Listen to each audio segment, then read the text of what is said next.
যে যুগে ভারতের বেশ কিছু রেল স্টেশন হয়ে উঠছে এয়ারপোর্টের মতন উন্নত ও অ্যাডভান্স, সে যুগেই টানা 4 দিন এয়ারপোর্ট হয়ে উঠল রেল স্টেশনের মতো জঘন্য।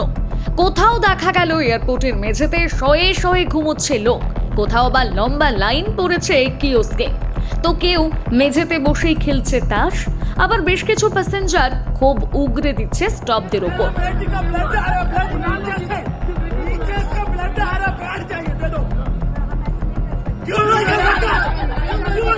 এই দৃশ্যের সাক্ষী থেকেছে সারা দেশ। একদমই ঠিক ধরেছেন, আমরা কথা বলছি ইন্ডিগো বিমান সংকট নিয়ে, যেখানে ডিসেম্বরের শুরুতেই বাতিল হয়েছে প্রায় 2000 ইন্ডিগো ফ্লাইট। তবে অন্যরাও ধোয়া তুলসী পাতা নয়, কারণ এই সুযোগের সুবিধা লুটেছে এয়ার ইন্ডিয়া, স্পাইস জেট, আকাশার মতন সংস্থারা, যারা টিকিটের দাম বাড়িয়েছে 3 থেকে 4 গুণ। গত কয়েকদিনে হয়রানির শিকার হয়েছেন কয়েক হাজার যাত্রী। শুনতে খারাপ লাগলেও এটাই সত্যি। যেভাবে আতঙ্কবাদীরা দেশের সাধারণ মানুষকে বন্দুকের নাগালে রেখে সরকারকে ব্ল্যাকমেল করে, তেমনই এবার দেখা গেল দেশের সাধারণ মানুষকে হয়রানি করিয়ে সরকারকে ব্ল্যাকমেল করলো ইন্ডিগো। কিন্তু এই দায় কি শুধুই একা ইন্ডিগোর, নাকি দায় পড়ে সরকারের ওপরও? অভিযোগ, এই পুরো বিষয়টি নাকি ইন্ডিগোর মস্তিষ্ক প্রসূত। আদৌ কি তা সত্যি? সরকারকে বাগে আনতে পারবে ইন্ডিগোকে? এর পেছনে কি রয়েছে মনোপলি, নাকি অন্য কোনো কারণ? আজ ইন্ডিয়া ফুড ডিকোডে আমরা তুলে ধরব সমস্ত তথ্য, সমস্ত সত্য, যা এই বিষয়টিকে জলের মতন পরিষ্কার করে দেবে আপনার কাছে। তাই ধৈর্য ধরে দেখতে থাকুন শেষ পর্যন্ত। আপনি আমাদের চ্যানেলে নতুন হয়ে থাকলে অবশ্যই সাবস্ক্রাইব করুন। অনেকেই মনে করেন এই ঘটনার সূত্রপাত 2025 সালের 3রা ডিসেম্বর থেকে, যখন হঠাৎ করে সারা দেশ জুড়ে বাতিল হয় ইন্ডিগোর 200টিরও বেশি ফ্লাইট, আর ভোগান্তিতে পড়ে প্রায় কয়েক হাজার যাত্রী। অনেকেই এটিকে সাধারণ বিপর্যয় হিসেবে ধরে নেয়, কিন্তু সংকট বাড়ে যখন পরপর 4, 5, 6, 7, 8 তারিখেও বাতিল হতে থাকে ইন্ডিগোর আরও 2900রও বেশি ফ্লাইট। তখনই উঠে আসে একের পর এক তথ্য। তারপর শুরু হয় ক্ষোভ, বিশ্লেষণ আর দায় চাপানো একে অপরের ওপর। এরপরে ইন্ডিগো আনুষ্ঠানিকভাবে ক্ষমা চেয়ে নেয় যাত্রীদের কাছে।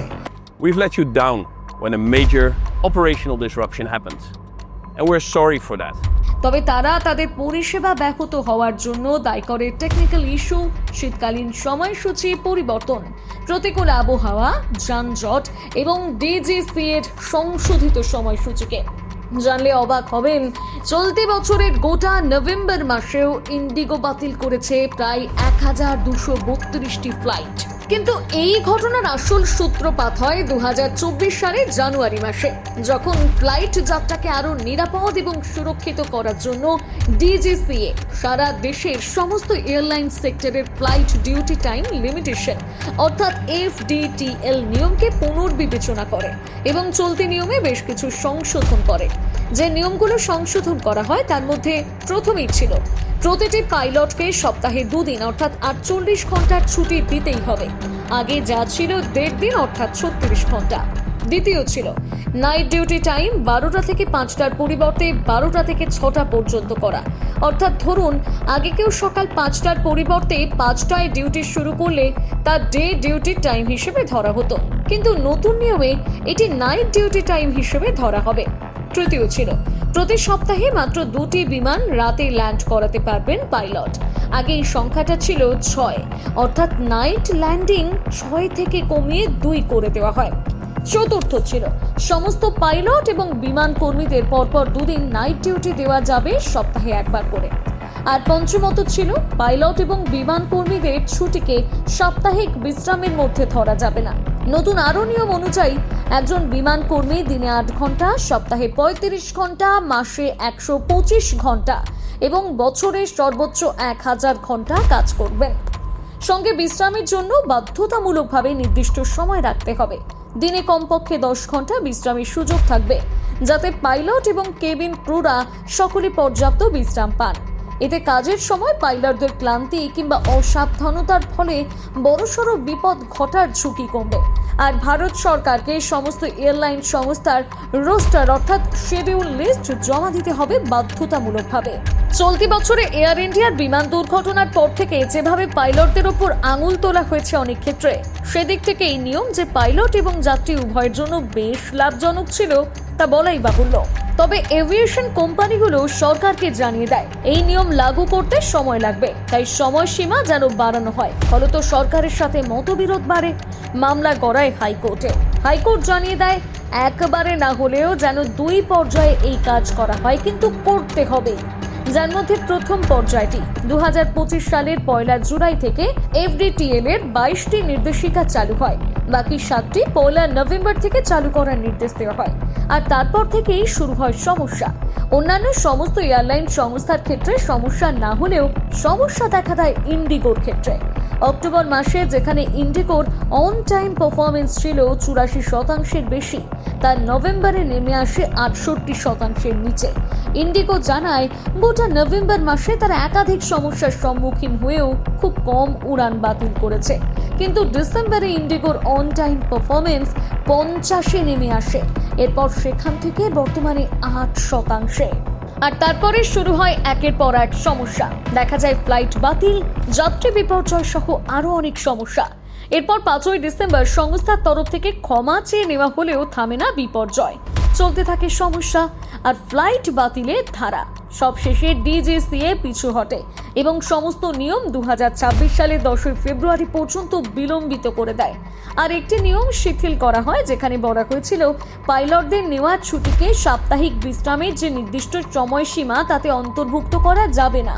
অর্থাৎ পাইলটরা আগাম ছুটি নিন বা না নিন, সপ্তাহে 48 ঘন্টার বিশ্রাম দিতেই হবে তাদের। আর ইন্ডিগোর এই ব্যবস্থাপনার গাফিলতির জন্য তদন্ত শুরু করার নির্দেশ দেওয়া হয়। গঠন করা হয় 4 সদস্যের একটি কমিটি। পাশাপাশি ইন্ডিগো বিপর্যয়ের জন্য ক্ষমা চেয়ে নেন কেন্দ্রীয় অসামরিক বিমান পরিবহন মন্ত্রী কে রামমোহন নাইডু। একই সঙ্গে কঠোর এবং যথাযথ ব্যবস্থা নেওয়ারও প্রতিশ্রুতি দেন তিনি। শুধু ইন্ডিগো নয়, দেশের উড়ান নিয়ন্ত্রক সংস্থা ডিজিসিএ কেও তদন্তের আওতায় আনা হবে বলে জানান তিনি।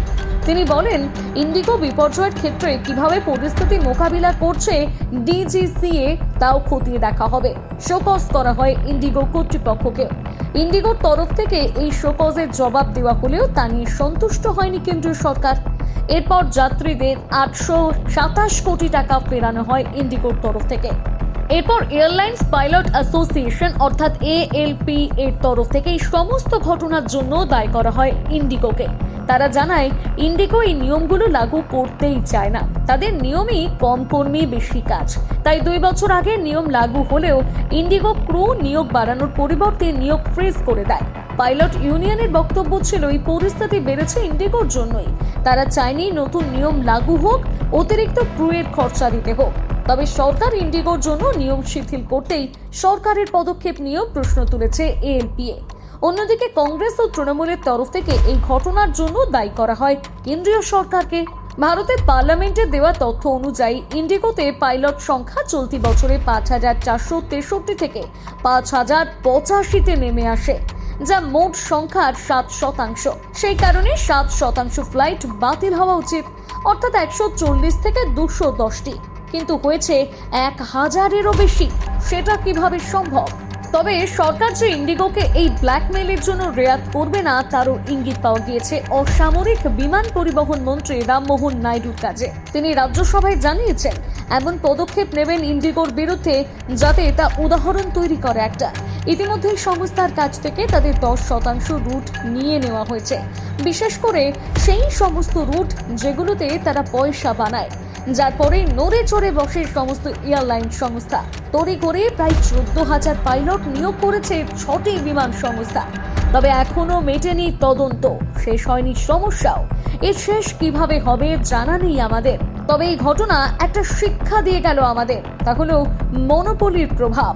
তাহলে মনোপলি কি আসল সমস্যা? দেখুন, ইন্ডিগো ভারতের এয়ারলাইন ব্যবস্থার 65% বাজার একাই নিয়ন্ত্রণ করে, আর তাই তারা 2 বছর সময় পেয়েও নিয়ম লাগু না করে দেশের মানুষকে হয়রানি করে সরকারকে ব্ল্যাকমেল শুরু করে।